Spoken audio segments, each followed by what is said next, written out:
Hi friends, welcome back to my channel. ఎలా ఉన్నారు? అందరూ బాగున్నారా? నేను కూడా సూపర్గా ఉన్నాను. సమ్మర్ స్పెషల్ డ్రింక్తో మేము ముందుకు వచ్చేసాను. ఇది వచ్చి తాటి ముంజల జ్యూస్ అండి. అదే ఐస్ యాపిల్ అంటారు కదా, జ్యూస్. అదైతే ఎలా చేసుకోవాలో ఏంటో మీకు చూపిస్తాను. తాటి ముంజలు తినని వాళ్ళు కూడా ఈ జ్యూస్ చాలా ఇష్టంగా తాగుతారు. అది ఎలా చేయాలో చూద్దామా? వీడియోలోకి వెళ్దాం రండి. తాటి ముంజల్ని క్లీన్ చేసుకొని దానిపైన ఉన్న పీల్ తీసుకొని ఒక జార్లో వేసుకోవాలి. అందులో ఒక స్పూన్ షుగర్ కూడా వేసుకోవాలి. జార్లో ఇప్పుడు వాటర్ అనేది వేసుకోవాలి. ఇది వాటర్ అనేది ఆప్షనల్ అని, మీరు మిల్క్ కూడా వేసుకోవచ్చు. నాకు మిల్క్ ఇష్టం ఉండదు కాబట్టి నేను వాటర్ అనేది వేసుకున్నాను. మిక్సీ చేసుకున్నాను జ్యూస్ని. ఇది కంప్లీట్ అయిపోయిందండి. చాలా స్మూత్గా ఉంటుంది, టేస్ట్ కూడా చాలా బాగుంటుంది. మీరు కూడా ఒకసారి ట్రై చేయండి.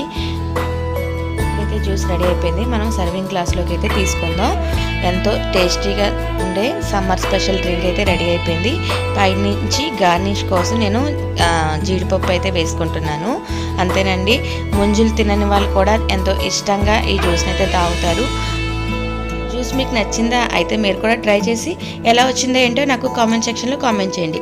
హోప్ ఈ వీడియో మీకు నచ్చింది అనుకుంటున్నాను. నచ్చినట్లయితే లైక్ చేయండి, షేర్ చేయండి, కామెంట్ చేయండి, సబ్స్క్రైబ్ చేయండి. పక్కనున్న బెల్ ఐకాన్ క్లిక్ చేస్తే నేను పెట్టే వీడియోస్ అన్నీ మీకు నోటిఫికేషన్ కింద వస్తాయి. Thank you for watching.